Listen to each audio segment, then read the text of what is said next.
Welcome to Shifting Ground, the podcast of the Orbis Journal of World Affairs, brought to you by the Foreign Policy Research Institute and the Sam Nunn School of International Affairs at the Georgia Institute of Technology. Join us every other week as our editors connect the pages of Orbis with the issues of the day. I'm Nick Vosdev, a professor at the Naval War College and senior fellow at the Foreign Policy Research Institute. And I'm Larry Rubin, an associate professor at the Sam Nunn School of International Affairs at the Georgia Institute of Technology. Together, we serve as editors of Orbis, the Journal of World Affairs. Each episode will speak with scholars, policymakers, and practitioners about the forces reshaping global politics, international security, and world affairs. You can find this and future episodes of Shifting Ground on our website, orbisjournal.org, Spotify, Apple Podcasts, and all major streaming services. Please note that the views expressed by the hosts and participants in this episode are their own. This is Shifting Ground.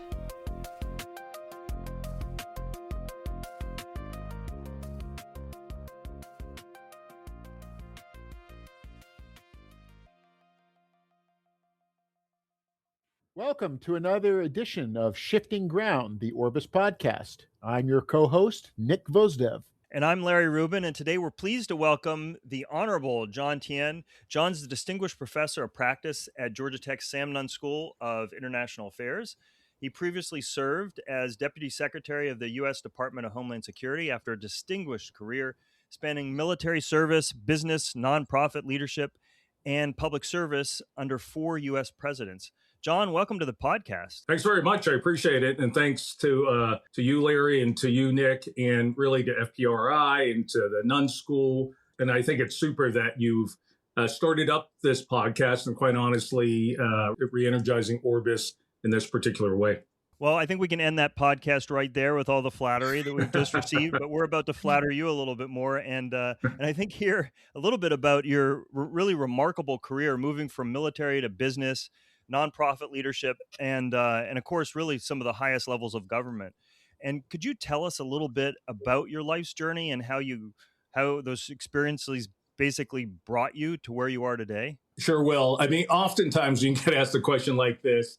You start with, I was born in blah, blah, blah. I won't say the year, but most people could figure it out. They just looked at all my gray hair. But I won't do that. I'll actually go backwards a little bit and start with my last job first, not obviously the things that you've spoken about, being a professor of the practice here at the Sam Nunn School, which also, by the way, I'm dual appointment in it's a little bit of a public service announcement. Sam Nunn School of International Affairs at Georgia Tech, the School of Cybersecurity and Privacy at Georgia Tech, and also an external fellow at 2 organizations. We call them IRI, but they're essentially umbrella organizations.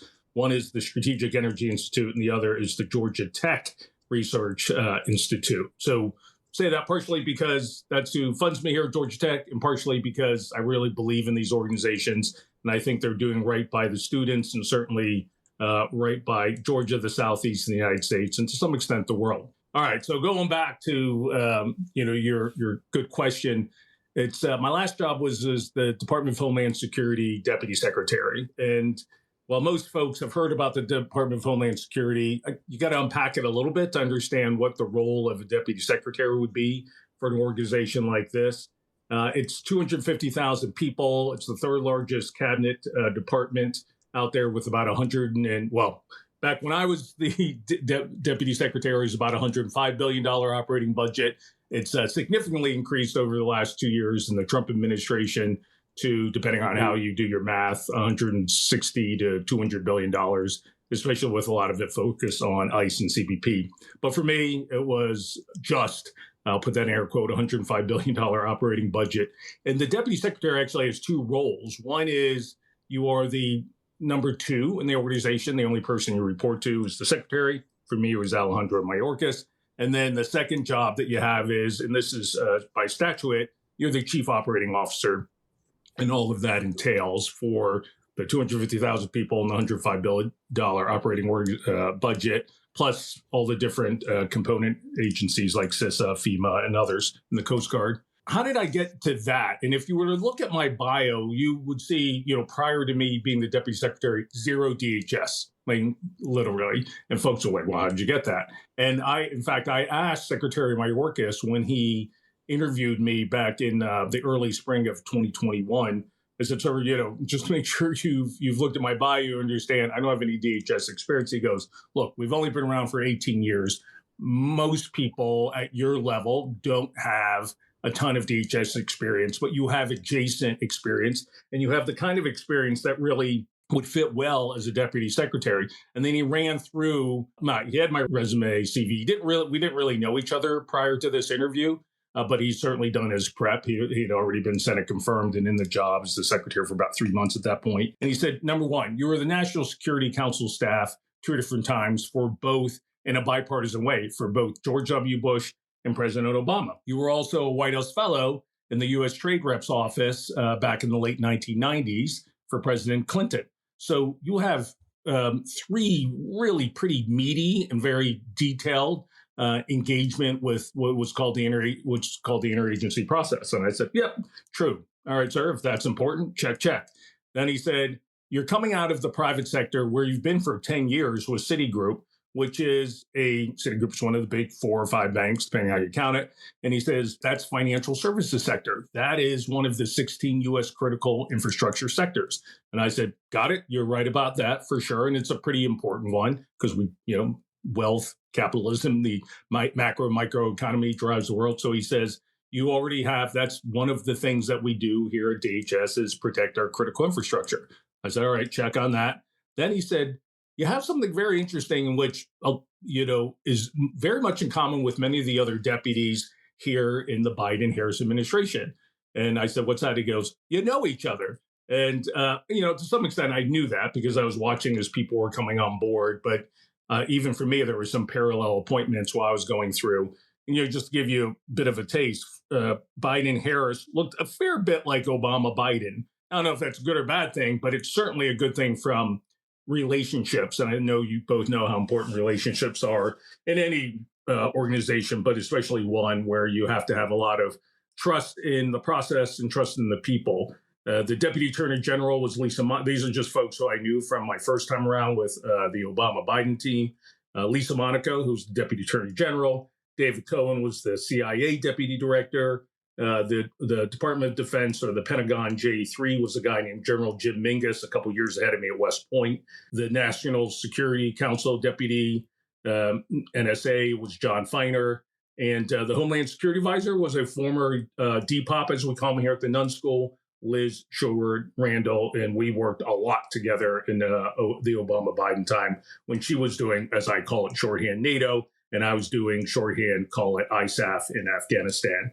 And then he didn't say this, but my graduate school experience at both Oxford and the Harvard Kennedy School also connected me in different ways that were, again, who knew, but to any graduate students or anybody who's going through war college experiences, which essentially the Harvard Kennedy School was for me, relationships matter. And then the last thing he closed with, which I didn't expect, was he said, you were in the U.S. military. I said, okay, well, DHS is a civilian organization. It's civil servants. He goes, yeah, you were a civil servant too, by the way. FYI, and I go, that is true. I was a uniformed civil servant officer in the interagency process, as I just described, at the NSC and the EOP.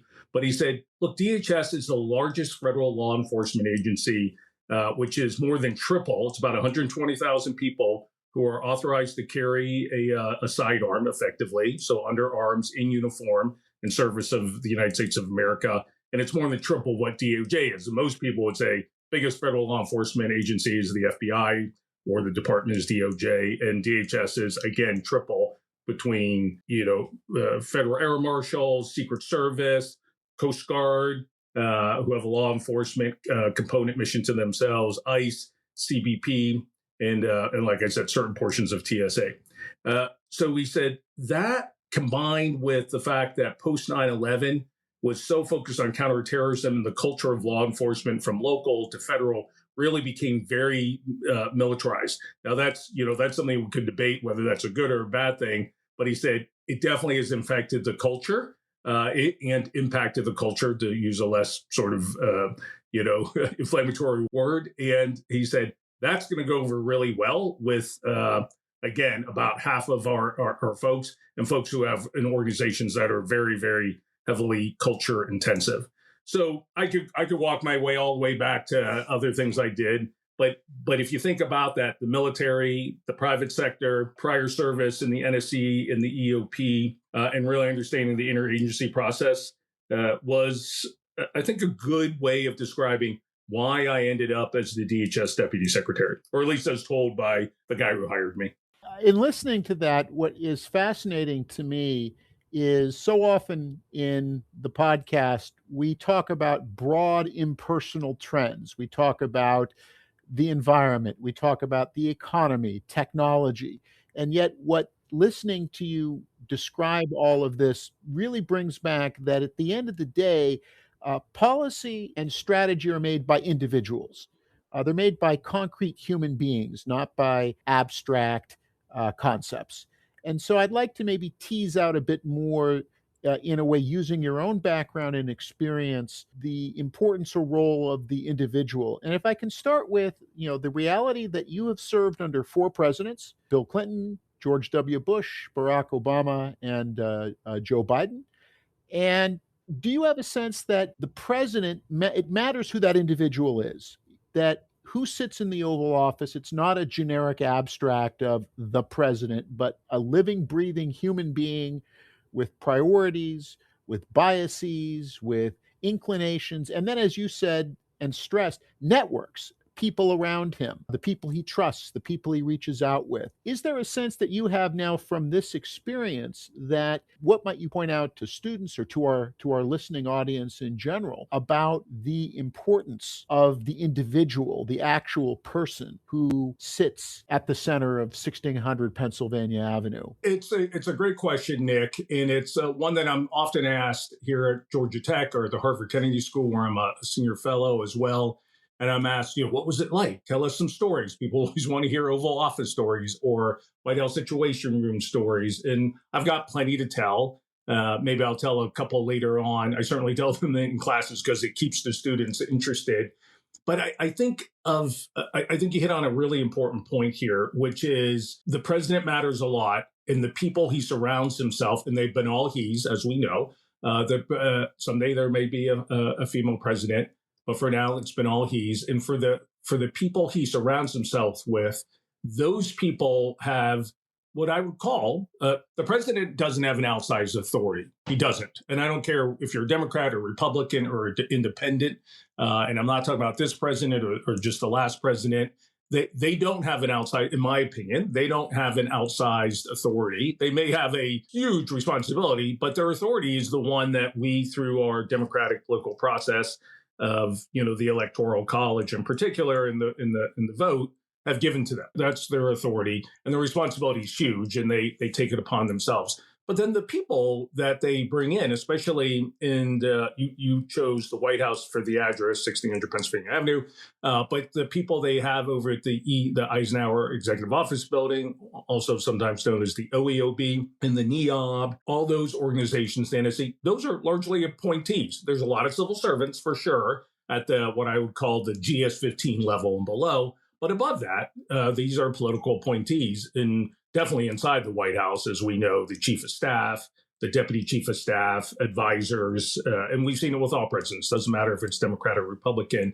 That matters a lot. And so therefore, the president and how he views the world becomes particularly important. And if he views the world through a particular worldview, let's say a very much leader of the free world, or a America First, as the current president is viewing the world, that then informs all of their choices in terms of who they select. And the president still, at the end of the day, is a human being, as you noted. He still has to sleep for at least 6 hours, I think. Although I was really impressed by Bush and Obama and Biden, because Clinton I had a little less exposure to, but I was staffing literally Bush and Obama in real time, and President Biden, I was on, in National Security Council meetings with him at all hours of the night, especially in the early days of the Afghanistan withdrawal. So for these presidents, they are pretty tireless and,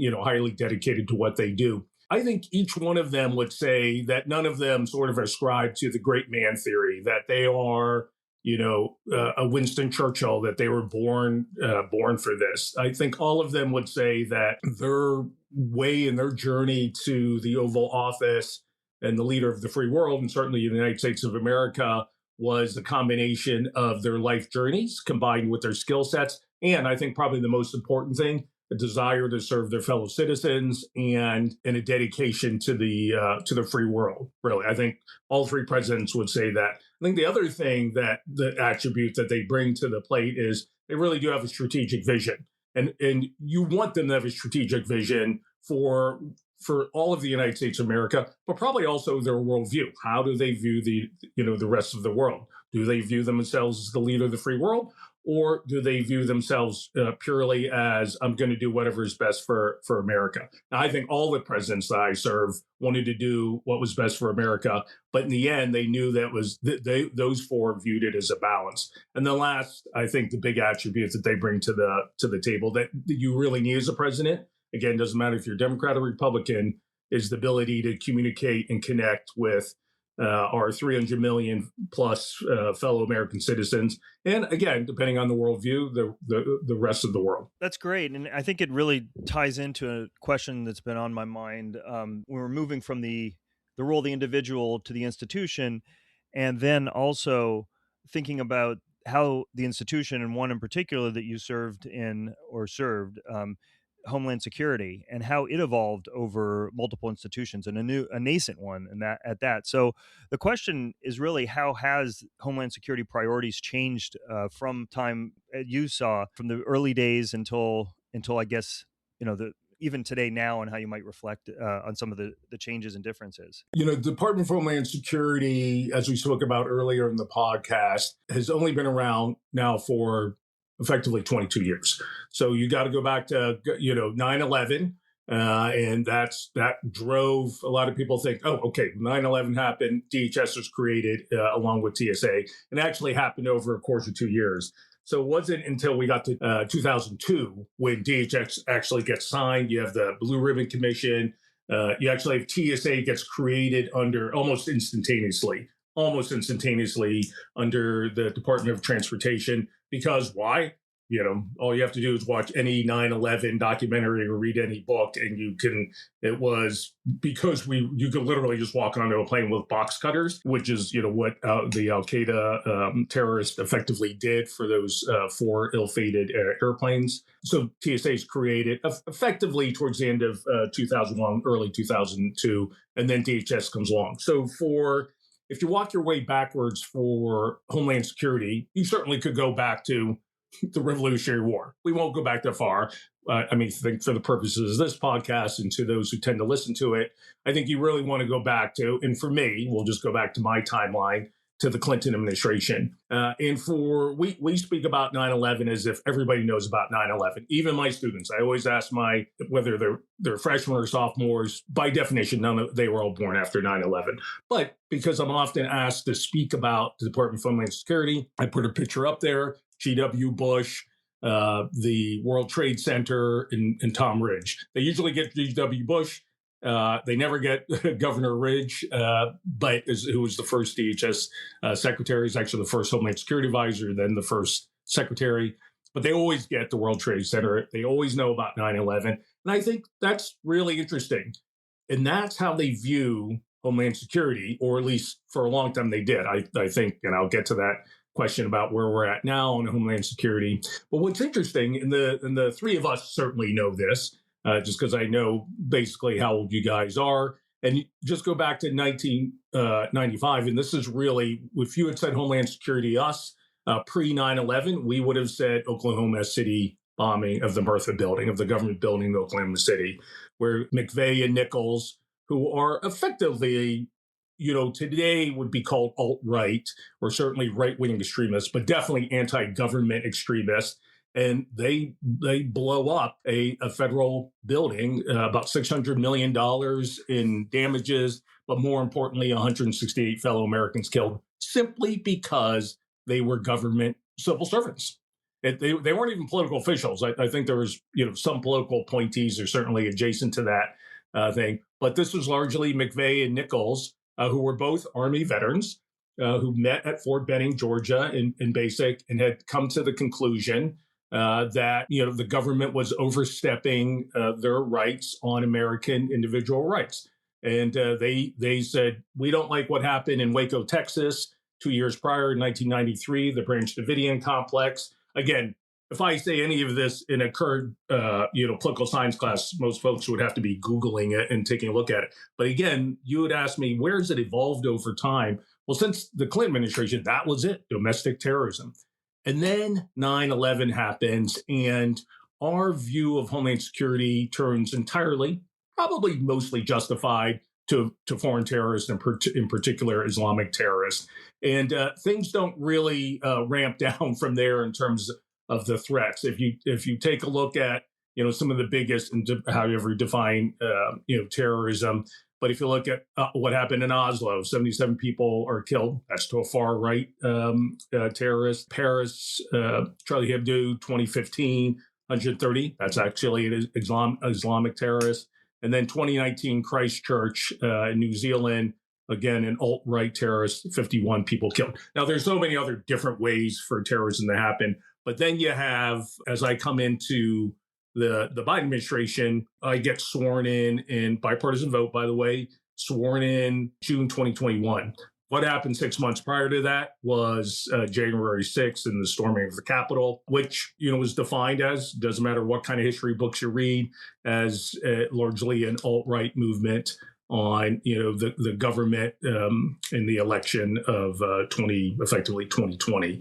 So that was the focus. Clinton domestic, Bush foreign terrorism, Obama largely a continuation of counterterrorism, Biden really looking at the far right. And if you think just about the things I said, New Zealand, Paris, Norway, these were all organizations that were effectively threatening the government in some ways. Today, I would say that Homeland Security has become fully politicized. And I'm not being, this could be true if a Democratic administration was, but I would say Homeland Security has become fully politicized. Immigrants and Antifa, which, by the way, whenever I ask people, what does Antifa stand for? They go, they're the far left.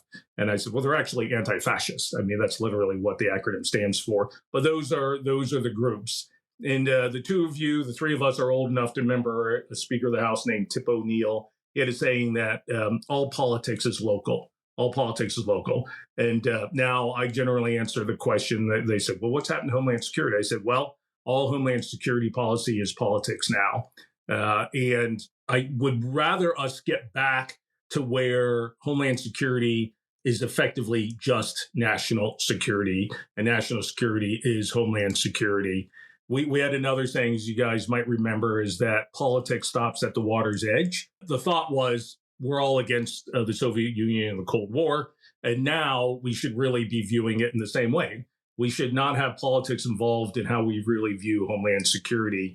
Because if you look at the mission of the Department of Homeland Security, the mission is, it's still on the Trump administration website, so they've carried it through, which I think is good, that with honor and integrity, we will safeguard the American people, our homeland, and our values. I'll say it again for emphasis. With honor and integrity, we will safeguard the American people, our homeland, and our values. And if you unpack that, it really talks about the first clause being, values and protection. And where does that come from? And I think it really comes from the Constitution. And then if you go back to, then what is the administration supposed to be doing it? Well, strategy is a combination of ways and means. The administration provides the ways and means to achieve the same ends. And it shouldn't matter what party you're coming from. You should be focused on the threats that have the most threats to the American people. And I think today, the laundry list, unfortunately, is super long. But I think those that have less partisan labels to them would be fentanyl, artificial intelligence. I'm not being a doomer, but artificial intelligence is going to have a huge impact, both for good and likely for bad, in terms of fueling threats against the United States of America, impact on our elections, our election system, and our critical infrastructure in particular. And then I'll just close with, on the critical infrastructure piece, that's really the cyber threats, both from criminals and cyber criminals and state actors like China, Russia, Iran, or North Korea, focused on our critical infrastructure, which I mentioned before, the 16 water, food, energy, communications, which are like our phones, transportation, our cars, healthcare, and then other ones like nuclear, chemical, money, data centers, things of that nature. So that's where I think we're at today. The biggest threat is probably to our critical infrastructure. And just take a look at Ukraine and to some extent Iran, of how important critical infrastructure is literally to the lives and livelihood of the citizens who are there. I want to pick up on that point at the end about, the lives and livelihood of the citizens and this connection from the global to the doorstep of the average person, where Homeland Security really sits at that nexus. And to take your counter fentanyl efforts that you spearheaded in the previous administration as an example, because it does seem that in the past, we have always wanted to stovepipe an issue, whether it's education, whether it's critical infrastructure, food, uh, energy. We've always wanted to kind of dice it up and put it into a silo. Whereas in a previous podcast that I used to host called The Doorstep, we had Nahal Tusi from Politico talking about we live in a world now of omnipolicy, that the barriers between what is foreign policy and domestic policy, homeland security, national security, international security are all dissolving, and that we have to get a handle that a problem may pass through several stages. Fentanyl does seem to be one of those issues that obviously it impacts an individual. It's a deadly drug. It corrodes communities, but then as you widen the aperture, its connection to organized crime, its connection to foreign actors who may see this as an instrument of sharp power, as a way to damage the target society. So in your work on the counter fentanyl issue, how did you see and how did you navigate really the intersection of the domestic drug treatment, law enforcement, local, state, federal considerations, the international wing of that, how you handled the drug trafficking, relationship with partners, relationships with competitor states? How did all of that come together into a strategy? Yeah, it's again, if I go back to there's lots of different. Both of you are high-speed PhDs who understand international relations through and through, and also how strategy is made. I'll just pick the one definition that tends to come in pretty handy, which is strategy is a combination of ends, ways, and means. And the ends, like, so where do you want to get to? I think on counter-fentanyl is reduce. What is the issue at play? And the issue at play was, depending on how you view it, not politically, just by facts, is about 85,000 Americans a year were dying of fentanyl, and many not by choice. It's like, so many people look at fentanyl and they say, "Oh, it's like meth. It's like cocaine. It's like, don't take meth, don't cocaine, you won't die." Right? Don't take fentanyl. But fentanyl is, one of the issues with fentanyl is that the cartels, the new generation Jalisco cartel or the Sinaloa cartel, they're all about making money. That's a $50 billion enterprise for those organizations. And so it's about getting you hooked, and it's about finding ways to use fentanyl, which is effectively a synthetic opioid, getting into stuff like Xanax, which is not an illegal drug, or antidepressants, or ADHD medicine, right? Any way that they could find their way. So number one is, don't buy in the black market, know where you're getting your prescription drugs from. And then there's other things, which is, don't go into those places that would have fentanyl, just like that was not a prescription drug or a fake prescription drug.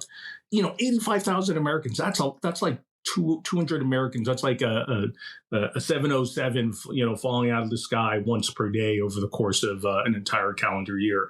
And that was pretty significant. And I think, to your point, Nick, this was, I like your terminology in terms of omnipolicy, it was pretty obvious that this is not just the bastion of DEA. From DOJ, and this isn't even about turf fighting. It had to be bigger than that, and DEA agreed with that, and so they've been partnering. I say that this wasn't just Biden administration; this was the Trump 1 administration, Obama 2 administration, where synthetic opioids, fentanyl in particular, were really coming into vogue. And the cartels had figured out, boys, is a good way to make money because you get people hooked, and just if you don't kill them, now they're unfortunately addicted, and it keeps moving through. But at some point, it gets to the point where you're looking for the bigger high, and then unfortunately leads to an overdose. So there had been a decent, I think, between DOJ, DHS, DEA, ATF to a lesser extent, and Homeland Security investigations for DHS being pretty good partners. But when I came in, I recognized, I was more of a counter-terrorism guy, not a counter-drug guy whatsoever. And as soon as I came in, I thought this is clearly a much bigger issue that we, the Biden administration, should really be taking on full force. You call it Omni, I call it interagency, and said we really need to bring all aspects of national power to bear. And again, we're a bunch of political science wonky guys. So I didn't say the dime over and over, but diplomatic, information / intelligence, economic, and military. We have to bring all those pieces together. And on the diplomatic side, it really effectively was Mexico, who were complicit by simply being complicit because they allowed Sinaloa and the Jalisco New Generation Cartel to exist, and the other cartels that were driving the drug trade. So they were somebody we really had to engage at. We did quite a bit. I'll tell a little story towards the end of this answer.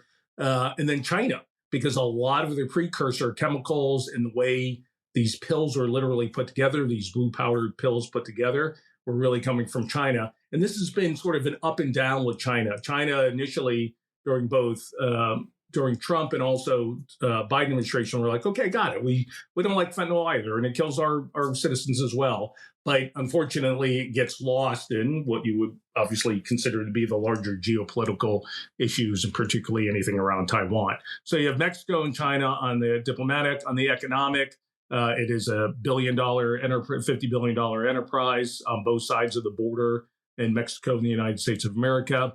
And so lowering the demand, pretty important. DHS was not in charge of demand, but ONDCP was.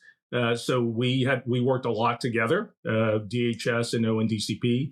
You have demand and supply. I was focused on supply. Our ONDCP counterparts are focused on the demand, lowering the demand side. And I think on the military, and then I'll get to the intelligence, military ends up being pretty key here because the U.S. military has great relationships and partnerships. You mentioned that, Nick, with some of the really big levers of power in Mexico, which are, no surprise here, the Mexican military, in particular the Navy and the Army. Less so the border forces and much so the Navy and the Army. Very trusted there, very powerful as well. On the intelligence side, I think this is the game-changing. I think you're seeing the Trump administration continue the good work of the Biden administration. No one's going to give either side credit, but I'm watching it as an academic to some extent. And it's really leveraging intelligence organizations that heretofore really weren't used as much, largely over on the DoD side, the NSA, DIA, NGA, so we had a lot of overhead optics, let's call it that. INR over at State, Treasury INA, because we wanted them involved for sanctions. So the entire capability of the DNI. We already had CIA, FBI, DEA, ATF, HSI, again, Homeland Security investigations and DHS, CBP and DHS INA involved. But bringing all of them together, operating in the silos, as you said, is not the way to do that, especially on the intel side. You both know that. So it's one of the things I really drove and said, this is a huge priority for the Biden-Harris administration and will be the ringleader, so to speak, and we brought them together. I'll just close with, we were able to bring all of that together. It was one of my last international trips, went down on a Coast Guard Gulfstream jet. It was me, the Homeland Security Advisor, Sherwood Randall, the Deputy Attorney General, Lisa Monaco, and the head of ONDCP. And we met with President Andres Manuel Lopez Obrador and got them really to, I think, move to a much higher level of commitment. President Trump has continued to do that. There's some of his approaches have sometimes approached international law barriers, attacks on Venezuelan boats, things of that nature. But eventually, that's what he's done, is he's brought in economic through tariffs, certainly the military through attacking boats. using FTO, foreign terrorist organization designations, and put a war on cartels. So some continuity there, actually, from Biden to Trump. It's really fascinating also because what struck me was thinking about the war on drugs from ages ago, as some of the people we interact with may not be aware of, and compare that to today and how the geopolitics have shifted in that direction. One thing kind of to compare the two also is thinking about this changing international order. And if we can plug an earlier podcast as well as relatively new colleague, Admiral Sandy Winnefeld, who we had on this podcast. He spoke a little bit about the new global operating system. And some people also know this is a new world order. I know that you listen to the podcast and that you're a longtime student and participant in this type of world order through a lot of your experience in government. What I was wondering from you is to kind of get a better understanding from your perspective, if we either assume that this is going away, it's under strain or dead, the international order as we see it, how should we think about this current state or the state in the future? What should we try to preserve it? Should we think about it, or what type of world should we try to prepare for? Yeah, I mean, you asked three really big questions there, and I am big fan of Admiral Sandy Winnefeld. Love his podcasts. It's a super cool podcast that he has. You guys have a super cool podcast as well. But what's interesting is that Sandy, again, about relationships. Nick asked me about this earlier, which was I actually knew Sandy when he was the J5, and I was the senior director for Afghanistan and Pakistan. This is 2009 to 2011, and so I would be there as chairing interagency policy committee meetings, and there'd be Sandy, and then the Marine, the J3 was a Marine 3-star, and it was great. It was a great relationship. And then we fast forward. I was thinking about coming to Georgia Tech. He was one of the folks I reached out to. I said, what do you think? He says, oh, definitely do it. Now, to be fair, Sandy is a Georgia Tech graduate. So, he was definitely pushing for the, from the alumni side. But it was sort of a no-brainer for me as well, living here in Atlanta, and Georgia Tech and the Nunn School are great. I agree with him. And look, it's not that hard to disagree, to agree with Sandy just because he's Sandy, and not that hard to agree with the fact that we are in a new world order, a new global operating system.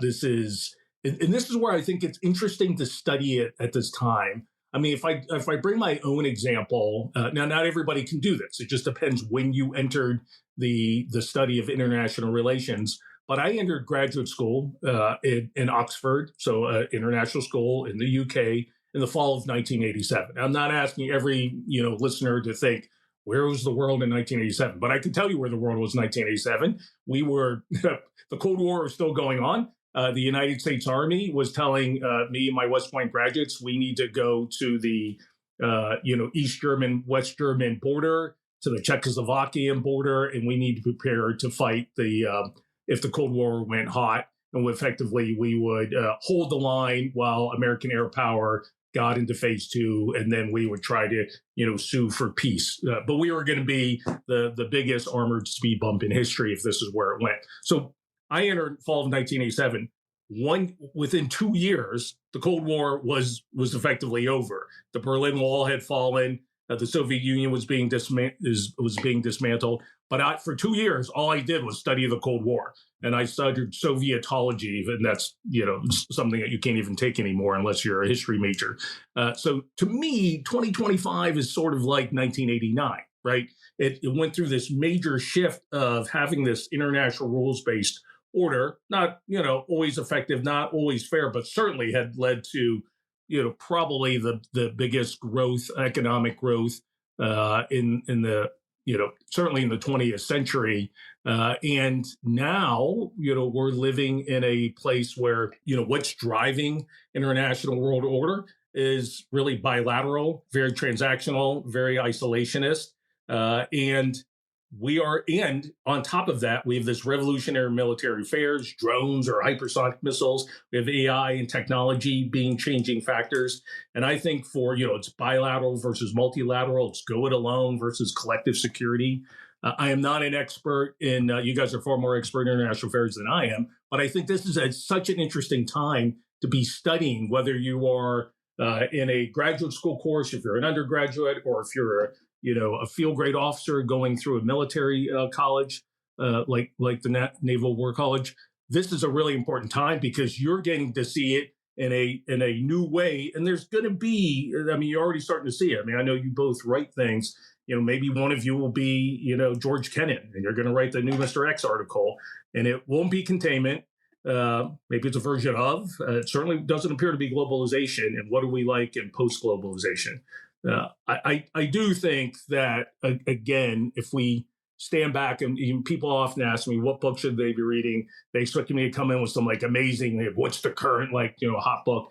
I tell them to go back and look for, and Nick, you'll appreciate this as a historian, is I say, go back and look at books that have some historical relevance. It won't be one for one or apples to apples, but go back and look for a time in history where it was similar conditions in terms of the environment. And maybe it was a moral collision between democracy and transactionalism, or isolationism and globalization. And so I often say, go back and read, and also because it's a great, well-written book, Doris Kearns Goodwin's Pulitzer Prize-winning book, No Ordinary Time. Because if you read the first third of that book, I've read it 3 times in my life, and I just reread it about a year ago, especially relative to Putin in Ukraine, is the first third of that book effectively is 2025. It's isolationism as rules, domestic over foreign policy, American interest over global security, and U.S. manufacturing over the global supply chain. And I think, history can teach us a lot if you take it within context. As you were making that commentary, I was, again, thinking back to bringing it back to the individual, looking at the span of your career, looking at all of the different fields in which you've worked in. You've worked in terms of your career throughout what we might call this age that kind of ended, where the Cold War ended and we entered this post-Cold War era. And now, as you suggest, we may be coming out of it into a new era. But are there certain things from your experiences that when you're with students, you either say, here are some experiences or some lodestones that I think still are relevant, or are there things where you're saying, this is what we thought over the last 30 years. Here are the new sets of questions you're going to have to grapple with. I know that's a bit broad and vague, but a sense of, if we are at this age where we're at this inflection point, which in fact was the term used in the Biden national security statement, that specifically saying we're in an inflection point right now in terms of where the world is. Either what of your own experiences do you say to students, learn from this, or what are you saying in terms of, these are the questions you need to be asking? If the old goalposts and milestones are now becoming less relevant, then how do we get to new ones? Yeah, I think it's a great question, Nick, because it comes down to, and it depends on, if we try to take the politics out of it, which I think is actually dangerous to try to take the politics out of it, because it's sort of a fairy godmother sort of view of the world. You go, well, let's take politics out of it. Well, you can't, because it's the current reality, and it really is domestic over international right now. If you take a look at the debate on not the far right, but just not even MAGA, but I would just say the right wing and those who voted for President Trump. I mean, there's a heavy debate on internationalism. Why are we at war in Iran? Why do we send anything to Ukraine? Who cares about Russia? And I think when you pair it, what I often say to my students is, step back and think to yourself, what's best for America? And at this point, not just use the rhetoric, what's best for America, but to really ask what's best for America. And this is how we, to some extent, right, in the Clinton administration, we ended up with globalization, with free trade, with the World Trade Organization, of us really bringing the World Trade Organization and the rest of the world, China in particular, into the 21st century of an optimized global trade system. Now, it makes sense on paper. Certainly, there is, it's often gets blamed for the demise of U.S. manufacturing. But there's all sorts of other factors that go into there. But if you ask what is best for the United States of America, it's not always going to be, as I often say, a pure like, well, this is best. This is absolutely what's best. We want to reduce the trade imbalance, and tariffs are at best, because it is net. This is just reality. In any negotiation, whether you're buying a car, you're negotiating for something online, you're on eBay, it's always going to be a net. There's going to be you want to be, in the end of the day, more winning than losing, but net, is it a win for America and for the American people? And I think that's the question that folks are going to have to ask themselves. And if they get down to the most nitty gritty, I will often ask students to hold up their phones. And of course, they get scared because the phone is just like for me, is my most personal thing. As I said, I'm not going to ask how many, just think through your head, how many of you have Amazon.com on your phones? Almost all of them do, right? The Amazon app. And I say, don't tell me, but how many of you have ever used, one click to buy? And how many of you who are Prime users expect that thing to show up tomorrow? And I don't ask for them to raise hands because I don't want to be invasion of their privacy. But, you can just see in their eyes, and we just know 95% of them are going, yeah, I can't imagine waiting 2 days for anything. And I said, that is, if that's a part of the way you define American life for you, and what's necessary for you, not sufficient probably, but what's necessary for you to survive, then that's to some extent globalization. That's about shortening the supply chains and a bunch of other things about Amazon having things, and you could talk about labor markets and things of that nature as well. But I think that is where we're going to have to come to as an American people, as we view ourselves as being part of this new world order. And I think, our memories were pretty long for a long time coming out of World War II. It was pretty bad. And Hiroshima, and America is still the only country ever to use a nuclear weapon to unfortunately devastating and impactful effect. I think we have forgotten what that is like. And that's why we ended up in this rules-based international order with a NATO, with a UN. Why the other book I should be recommending people read is any book on the Marshall Plan, because many people think, well, that's just because we are great. We're great at, we're the shining city on the hill. We're the shining city on the hill, but we also kind of knew that Germany and Japan was going to come back at some point, just the way they did after World War I for Germany. And that really, we wanted them on side when they eventually did, those peoples eventually did evolve into that. I'll just give us a plug here. I think there's, I said, so, in terms of books, I would say No Ordinary Time, things of that nature. I'm also plugging 2 books lately. I don't make any money off of them. As Larry knows, I did a fireside chat with General Stan McChrystal. He wrote a book on character. You can check it out on YouTube. The Nun Schools dutifully put that up there. And then there's a new book that I just started reading called On Courage. It's by Julia Angwin and Ami Fields Mayer. The subtitle is, very provocative, which is How to Be a Dissident in an Age of Fear. Now, this is not a how-to book about how to be a dissident, overthrow your current government, whether it's, the United States, Venezuela, or Hungary. But it's really about a why me and why now book. But I think it's an interesting book because autocracy is becoming more the dominant governing framework in the world than democracy. And if you at least presume that that most people want to live in the democracy, then you really have to understand how autocracies work and how people live and survive intellectually and sometimes through action. Because I read a statistic recently that 75% of the people in the world live in some form of autocracy, which is the highest since the 1970s. Who wants to go back to the 1970s? So read On Character, On Courage, and there's all sorts of other great things out there too. But I'll close with that. John, I don't think you could have scripted a better closing for any of this. And we really want to thank you for your time. I know I thoroughly enjoyed the conversation. I'm sure Nick did, but he will answer for himself. Oh, it's a wonderful conversation, and we could have kept going on for another hour, but we need to draw to a close, unfortunately. But we'd love to have you back on again for a future podcast episode. Oh, great. Well, that's the greatest compliment you get. Now you actually have to invite me back now. Otherwise I'm gonna be like, did they really like me? But the clicks will decide at the end of the day. So take care. Again, thanks very much for having me on. It was a real privilege and definitely an honor. This has been an episode of Shifting Ground, a podcast of the Orbis Journal of World Affairs. For more information about the articles mentioned in this episode, please visit us at orbisjournal.org. Until next time.